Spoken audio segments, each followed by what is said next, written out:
A massive fire at an oil depot near the Black Sea resort of Sochi has been blamed by Russia on a Ukrainian drone attack. The second major strike targeted Russia's Shadow Fleet operations at the Primorsk oil terminal on the Baltic Sea. At midnight, on September 12, 2025, Russian fleet tankers were quietly waiting to load millions of barrels of oil, unaware that someone had already locked eyes on them, waiting for the perfect moment to strike. Moments later, Ukrainian drones swarmed into Russian skies. The Russians knew the targets, and their air defenses obliterated them one by one. For Russia, it looked like flawless defense. For Ukraine, it was just the first pawn sacrifice on the chessboard. A pawn sacrifice so well planned that it became a case study. Not in how they won the game, but in how brutally they did it. Now, some people will hate this getting exposed and will definitely try to suppress it in the algorithm. Except you can fight back simply by clicking the like button. On September 12th at 12:25 a.m., two massive Shadow Fleet tankers sat at the Primorsk oil port on the Baltic coast, loading millions of barrels of crude. Hundreds of miles to the south, Russian radar operators saw something that blew their mind. On a Nebo-M long-range VHF display showed a strange, unusual sign. More than 70 unidentified, low-radar cross-sectional signals. Stealthy, fast, and headed straight for Russian airspace. The formation stretched nearly 1,000 kilometers and carried the equivalent of over 3 tons of high explosives. At the Leningrad Oblast Air Defense Command Center, the 91N-6E Big Bird picked up the swarm. Sirens howled. Air defense networks flared to life. But Moscow's commanders were not yet worried. These were the moments their 3-layered A2AD anti-access aerial denial defense shield was built for. Gravestone 92N-6E engagement radars on S-400 batteries began locking targets. The Pantsir S-1 systems fired twin 30mm 2A38M shells, creating a wall of steel and fire. To any observer, it looked like a perfect Russian defense, only it wasn't. This was deliberate, surgical deception. Russia thought these incoming drones were heading straight for its shadow ships, the tankers waiting at Primorsk, loaded with millions of barrels of crude. The ships were too important to lose. They weren't just tankers, they were a part of Moscow's Shadow Fleet, the hidden backbone of Russia's oil exports under sanctions. Russian oil ships can't freely pass through the Black Sea and the Baltic Sea, and because of that, Russian companies rely on shadow ships to hide their identity. This Shadow Fleet is made up of old, poorly maintained tankers sailing under false flags, with hidden owners and constantly changing registrations. They routinely switch off their AIS trackers and conduct dangerous ship-to-ship transfers at sea, all to disguise the true origin of Russian oil. Their mission was simple: bypass Western sanctions and deliver crude to Central and South Asia, and their buyers will look the other way. For the Kremlin, protecting these ships is absolutely vital. Oil remains Russia's biggest source of revenue, and without these covert operations, Moscow's ability to fund the war would collapse. With each passing day, Russia grew increasingly alert to protect its oil, because its past wounds already haunted them to an unimaginable extent. This wasn't the first time Ukraine had struck the fleet. On June 27th, a Russian-linked tanker named Vilamura, part of the Shadow Fleet, was rocked by an explosion in the Mediterranean Sea. Ukrainian military intelligence confirmed the blast tore through the engine room while the ship carried more than 1 million barrels of crude oil. The Vilamura, a Marshall Islands flagged vessel built in 2011, had repeatedly been spotted transporting oil products from Russia's ports like Ust-Luga and Novorossiysk. Damaged and crippled, it had been towed towards Greece for inspection. This wasn't an isolated case. By mid-2025, consulting reports confirmed at least 5 Shadow Fleet tankers had suffered explosions or sabotage. Some owners even began deploying divers and underwater drones to scan their ships for mines. And this time, it set the stage for what was coming next: the massive drone strike on Primorsk. Just after midnight on September 12th, more than 70 drones suddenly appeared on Russian radars. Commanders panicked, believing this wasn't just another raid, but a direct strike aimed at the fleet itself, the Shadow Fleet tankers that were docked at Primorsk. But what they didn't realize was that Ukraine's plan was more complex, more precise, and far more devastating than they imagined. Ukraine had not come to damage only a few ships. It had come to wound Russia's economic lifeline. Waves of decoys were steered toward villages and districts across Leningrad Oblast and St. Petersburg and several other cities, pulling the S-400 umbrella away from the real target: Primorsk, and the oil and gas infrastructure fueling Russia's war chest. Imagine all the refineries, fractionation, and LNG terminals that, if struck, would bleed Russia's export capacity. The chessboard was set. more than 70 drones were launched into the night. Out of the total swarm, half of them were cheap, disposable drones, pure bait, with plywood bodies, low radar signatures designed to be seen and then shot down. The other 40 formed the main force. At their heart, 15 UJ-26 Bober ERs, extended-range kamikaze platforms selected to complete a one-way, 1,000-kilometer, or about 620-mile flight with 40-kilogram warheads. The EW escorts, known as Banshee 7, weren't carrying explosives. Every drone in this group was equipped with jammers and extra antennas. Their sole mission? To confuse Russian fire control systems and create chaos on the radar screens, giving the kamikaze Bober drones a clear path to their targets. It was looking like a routine strike, but these early, cheap drones forced S-400 and Pantsir to waste missiles and locks. The real strike package slipped through the holes they left behind. By the time commanders realized they'd been drawn into a trap, an assassination squad of modified Bobers was already closing in on Primorsk, tiny, silent, and deadly, each posed to punch into the heart of Russia's energy lifeline. Standard Bober drones couldn't reach the targets, but this was different. Only the ER extended range variants, fitted with extra fuel tanks and optimized engine software, could complete the 1,000-kilometer one-way flight carrying a 40-kilogram warhead, recently supplied with technology received from the US. They were effectively kamikaze platforms, selected and upgraded for the single daring push. A parallel solution was developed for the electronic warfare escorts. Banshee 7 drones, built on the same long-range airframe, fitted with advanced jamming pods and extra antennas in place of explosives. Their mission was simple: escort the Bobers for the full 1,000-kilometer run and blind defenses along the way. The AQ-400 Scythe was chosen as bait for this reason. Its simple plywood body yielded a surprisingly low radar signature and made mass production fast and cheap. Hundreds of cheap drones were needed for a saturation attack, and hundreds are what they built. For the first hours, they flew in absolute radio silence, hugging riverbeds and forested terrain, guided by preloaded digital terrain maps to stay below the coverage of Russia's main radar nets. Navigation, endurance, and electronic warfare, every technical piece had to perform with near military precision. This was a major test for each drone's autonomous navigation systems. Several of them were lost during the grueling flight, crashing into terrain or succumbing to technical failures, and those losses had been accepted from the outset. Once they crossed the Russian border, the rules of the game changed. They no longer had to hide, they had to manage. When Russia's mighty air defense networks woke up, it reacted exactly as Ukraine had expected. The 91N6E Big Bird picked up a massive but scattered swarm from hundreds of kilometers out, and by design prioritized the cluster it judged the greatest threat, the 35 AQ-400 Scythes sweeping towards St. Petersburg. To anyone watching the scope, it looked like flawless defense. But that was Ukraine's point. While the S-400s and Pantsirs went after the decoys, 40 other drones spread across Leningrad Oblast, playing a deadly game of cat-and-mouse with the Pantsir and Buk systems. A Pantsir S-1 near Volosovsky locked onto a low-flying UJ-26 Bober. Its 1R S-2-1E tracking radar captured the target perfectly.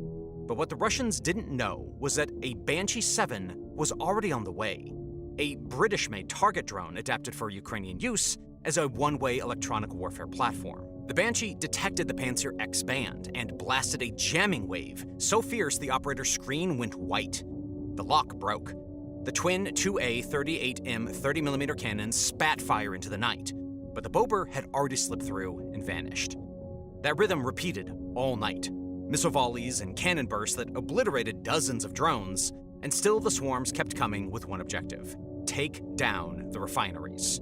The Russians were stubborn and furious. They blasted 33 drones out of the sky around Leningrad, but almost every loss was planned. The real game was yet to begin. Each fallen UAV opened a fleeting blind spot for the next to exploit. Each drone that fell carved a new gap, a fleeting blind spot in the air defense picture, and opened the door to another to slip through. From the hole punched in their defenses, an assassination squad of just 7 specially modified UJ-26 Bober ER drones slipped through the main line. Tiny and lethal, each carried a 40-kilogram armor-piercing warhead, surgical scalpels built to sever the economic lifeline of Russia. The 7 Bobers split into 2 groups and carried out a final deadly strike over the port. 3 of them headed straight for the heart of the facility, the pumping station. The Pantsir's missiles found one from the trio, bringing it down just a few hundred meters from its mark. But the remaining 2 plunged on. The first, carrying a TBG-7V thermo-energetic warhead, slammed into the station's main control building. The explosion consumed the air inside, producing a pressure wave that ripped the walls outward. Seconds later, the second bober struck the main pipeline manifold. Ruptures and secondary detonations severed the port's lifelines. At the same time, the other 4 bobers locked onto 2 tankers waiting at the pier. 2 turned for the Cousteau ship.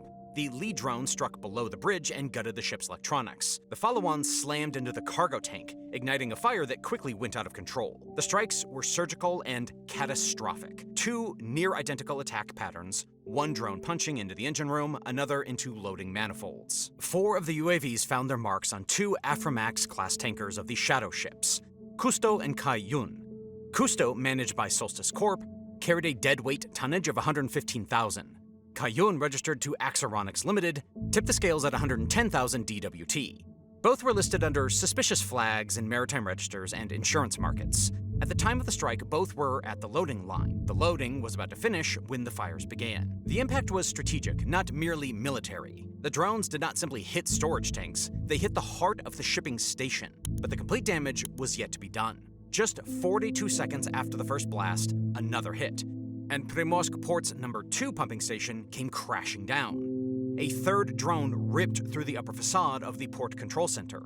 A short circuit triggered an emergency shutdown, except the shutdown never completed, because the core of the energy control system had also been struck. 2 more drones slashed the loading arms at the tanker's stern. A fire broke out aboard the Cousteau, and fuel began pouring from the Kaiyun. The 6th and 7th drones ripped into pump valves. After those hits, it was no longer possible to control the inferno. Primorsk evaporated. Within minutes, the port resembled hell. 2 massive burning tankers, a devastated pumping station, and infrastructure gutted. Hours later, the Russian Defense Ministry claimed 221 Ukrainian drones had been shot down nationwide, and that every attack had been repelled. Those figures were hollow beside the satellite imagery from Primorsk. Billions of dollars in damage, undeniable. These were definitely not random targets. Primorsk alone accounted for roughly 20% of Russia's seaborne oil exports. The Aframax-class tankers held about 7,000 barrels each and were vital nodes in a shadow fleet used to skirt sanctions. Primorsk facilitated an annual oil export value of nearly $15 billion, with average daily shipments of 1 million barrels. The attack threatened a daily revenue hit on the order of $70 to $80 million. And you can imagine the scale of the loss Russia faced after this attack. The chaos spread ashore. St. Petersburg's Pulkovo airport activated contingency plans. 11 aircraft were diverted, and simultaneous UAV incursions pushed civil military air traffic control into crisis. Radar screens and towers reflexively triggered safety procedures, and operations broke down. Leningrad regional data wreckage, falling debris, and satellite imagery flowed into state agencies. Technically, Ukraine's long-range swarm achieved 3 critical objectives. First, it eliminated meaningful range calculation errors by using extended range platforms. Second, 2 distinct UAV classes were used to deceive Russian sensors: cheap plywood AQ-type baits to generate false tracks, and hardened Bober ER strike drones for the lethal work. Third, the Banshee 7 EW escorts didn't have to blind radars completely, they only had to flood decision makers with so many false targets and interference that operators could not pick out the true threats. Parts recovered around Usmino, Pokrovskoy showed carrier frames with navigation software, proof Ukraine had flown to deceive as much as to strike. Social media images of the spreading inferno confirmed what satellites had already shown. The official line had to yield to the evidence. Despite layers of defense, 6th Combined Arms Army units, an independent motorized division, Baltic Fleet headquarters, artillery, and rocket units on the Luga Line, air defense grids around Lomonosov, and a C-2 backbone running through Gatchina and Pushkin, a defensive mindset hardened by 3 years of operating to a familiar threat model left a blind spot. Most units were arrayed outward, expecting attacks from the west, not a 1,000-kilometer low-altitude approach from the south. A shift change, small delays in coastal patrols, and a synchronized inflation of C-bands produced a narrow, decisive window of opportunity. Flying low, skimming the horizon, and entering line of sight of fixed antennas only in the final moments forced even upper-tier systems like the S-400 into a race against time. But this was not the end of the story. This was just one of the many wounds Ukraine inflicted on Russia. In the early hours of the 13th of September, the Bashneft Novoil refinery in Ufa, the capital of Russia's Republic of Bashkortostan, erupted in fire. And Ukrainian military intelligence, the HUR, claimed responsibility. This wasn't just another refinery. Bashneft Novoil is one of Russia's largest oil processing complexes, a vital hub feeding both domestic supply and export markets. Hitting it meant cutting into a core artery of Russia's war economy. And the location sent shockwaves through Moscow's command. Ufa lies 1,500 kilometers or 932 miles from Ukraine's border. You might have already guessed why it's a huge deal. Until now, even Russia's generals considered Bashkortostan untouchable, too far east, too deep inside the Federation. But Ukraine's drones had just proven them wrong. Witnesses described huge explosions and a raging fire, with emergency services scrambling for hours. But Ukraine was not ready to stop there. Its next target was Kirishi Oil Refinery, better known as Kinef. Situated deep inside the Leningrad region, about 100 kilometers or 62 miles southeast of St. Petersburg, Kinef isn't just any plant. The Kirishi refinery was no ordinary target. It is one of Russia's two largest oil refineries, rivaled only by the Ryazan facility. Owned by Sugatneftgaz, Kirishi can process over 20 million tons of crude every year, roughly 355,000 barrels per day, nearly 6.4% of Russia's total refining capacity. Its deep conversion unit alone handles 40% of the plant's output, a cornerstone of Moscow's petroleum economy. Overnight, Ukrainian drones once again swept across Russia's skies, their flight paths reaching deep into the Leningrad Oblast. Russian air defenses activated, sending interceptors speeding into the air.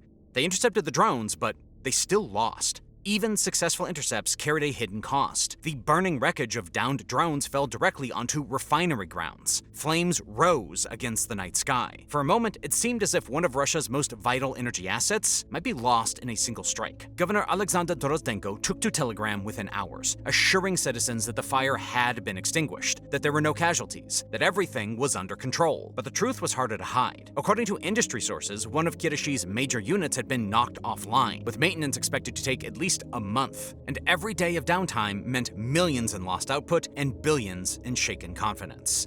The symbolism was devastating. After crippling Primorsk, Russia's export gateway, Ukraine had now shown it could also strike the industrial heart of Russia's refining network, more than 800 kilometers or about 500 miles from the Ukrainian border. Now, we know that oil is Russia's lifeline, but Ukraine may have found and destroyed another critical lifeline. After Primorsk burned, after Kirishi flared, another strike pushed the boundaries of range and reach. A Ukrainian lawmaker announced that drones had struck the Metafrax chemicals plant in Gubaka, one of Russia's largest methanol producers. The target was strategic. In 2023, Metafrax opened a brand new ammonia-urea melamine AUM complex, producing over 300,000 tons of ammonia in its first 8 months. Ammonia is vital for fertilizers, explosives, and Russia's industrial backbone. The plant is sanctioned internationally, but inside Russia, it remains a cornerstone of both agriculture and chemicals. And the location was stunning. Gubaka sits in the Ural Mountains, nearly 2,000 kilometers or about 1,200 miles from Kyiv, and 1,700 kilometers or about 1,000 miles east of Moscow. For Ukraine's drones to hit there shows a reach Moscow never thought possible. Russian officials tried to downplay the incident, saying debris caused only minor damage. But the message was already sent. No facility, no matter how deep inside Russia, is beyond Ukraine's strike envelope. Russia can try to hide, but Ukraine is not going to stop targeting its energy sector. There is a high likelihood we'll see more damage ahead. Further strikes on refineries, crippling blows to the shadow fleet, and growing pressure on the lifelines that fund Moscow's war machine. With oil ports on the Baltic coast in flames, refineries near St. Petersburg burning, and now chemical plants in the Urals hit, Ukraine was making its new strategy clear, not just targeting the Russian military, but the very foundation of Russia's war economy. According to reports, ongoing Ukrainian drone strikes on Russian oil infrastructure have crippled refining capacity, reducing it to below 5 million barrels per day, the lowest level since April of 2022. These strikes have forced Russia to prioritize domestic fuel demand over exports, with seaborne fuel shipments from Russian ports falling nearly 20% year-on-year in early September. The damage to Primorsk port, a critical export hub, has further worsened disruptions. It prompted Moscow to revise its crude export plans upward by 11% for Western ports, in an attempt to offset losses. The financial toll is mounting. According to oilprice.com, Russia's oil and gas revenues are expected to decline by 23% in September, compared to the same period in 2024, driven by weaker crude prices and a stronger ruble. All this damage could have been avoided, but Russia chose the exact opposite. Europe and the US did everything to stop the Ukraine war, but Putin was not ready to stop. Even US President Donald Trump personally met Putin in Alaska, but it also didn't work. And one of the biggest reasons for Putin's arrogance and Russia not surrendering is its oil and gas. The West and the US sanctioned Russian oil and gas to economically damage them, but Russia still managed to bypass sanctions. Russia is the world's second largest oil exporter, and it's a well-known fact that Russian oil and gas money pours into its military and attacks on Ukraine. Even after sanctions, Russia was still able to sell enough oil by offering lower rates. In just the first 7 months of 2025, Russia already sold $69 billion worth of oil, a 19% decline from the last year, but still enough for the Russian government. Ukraine knows that as long as Russia has oil power, it has the economic leverage to afford this war. So this time, Ukraine's military decided to hit Russia where they could damage it the most. It's not a new strategy, but now it's become the center of Ukraine's military aim. According to Ukrainian intelligence, by June of 2025, Russia's shadow fleet had swelled to nearly 1,000 outdated vessels, with a combined deadweight capacity of over 100 million tons. It's a secretive network designed to keep Moscow's war chest full, and one that Ukraine has now made a top priority target. Just 2 days earlier, before the attack on September 10th, Ukraine's military intelligence, the HUR, struck another blow, this time in the Black Sea. A Ukrainian drone tracked and hit a Project MPSV-07 multifunctional vessel of the Russian Black Sea Fleet as it patrolled near Novorossiysk Bay in Krasnodar Krai. It wasn't a shadow ship this time, but something even more priceless. A $60 million Project MPSV-07 vessel, a rare and specialized asset in Russia's fleet. In the 43 months since Russia widened its war in Ukraine, Ukrainian forces have sunk or damaged roughly a third of the Russian Black Sea Fleet's 36 warships. Most notably, the cruiser Moskva, obliterated by 2 Ukrainian Neptune anti-ship missiles back in April of 2022. The attack was precise. Ukrainian operators flew a domestically built aerial drone directly into the ship's bridge, where the vessel's electronic intelligence systems were concentrated. The impact disabled the ship and forced Russia to send it for costly repairs. According to open sources, Russia has 5 operational Project MPSV-07 salvage ships, with a 6th still under construction. The vessel targeted in the strike was commissioned in 2015, according to the HUR, though the agency did not disclose its name. Each one costs tens of millions of dollars and plays a critical role in reconnaissance, rescue, and fleet support. Losing even one put strain on Russia's already weakened naval presence in the Black Sea. The HUR released black and white strike footage to confirm the hit. Among these vessels was this one, the flagship of Russia's Black Sea Fleet, delivered in 2015 and registered at Novorossiysk. Tracking data showed its last known position months earlier in the Barents Sea, underscoring how widely these ships are deployed. This September 10th strike was not just symbolic, it was strategic. By crippling Russia's fleet support vessel, Ukraine struck at Moscow's ability to patrol, repair, and recover assets in the Black Sea. The way Russia has found ways to outsmart the West is getting even smarter. Even Ukraine, Europe, and the US have become increasingly effective at identifying Russia's shadow fleet and the companies behind it, and have stepped up sanctions. Ukraine has proposed a sweeping new package of sanctions aimed at intensifying economic pressure on Moscow. This includes measures against more than 400 vessels, shadow ships, and tougher restrictions on its oil trade. According to the Gaze, Andriy Yermak, head of the Ukrainian president's office, confirmed the new sanctions. Previously, the United Kingdom had already sanctioned Russian shadow ships, and now the new measures target 70 additional vessels that Britain identified as transporting Russian oil. The package also hits 30 companies and individuals linked to supplying the Russian military with equipment used in weapon systems, including firms based in China and Turkey. But only time will tell whether Ukraine's strategy can cripple Russia's oil economy, and whether that will force Moscow to sue for peace or only escalate the war further. YouTube just dropped a mind-boggling announcement. It is paying creators $64 million per day. Why? Well, because YouTube doesn't have enough creators. That is why you see videos on your homepage that have less than 1,000 views, like this one. Now, of course, that doesn't mean everyone should start a channel, but if you've ever wondered about starting a YouTube channel or a faceless channel, now's kind of the perfect time. YouTube is paying creators millions every day, and it's pushing newer, smaller channels now more than ever. But I'm sure you have many questions on how to get started and grow a channel. We get questions in our email all the time from some of you guys.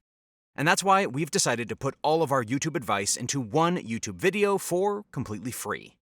So, if you are someone who's interested in starting your own YouTube channel, you can watch that video here on YouTube by clicking on the link in the description or the card on your screen.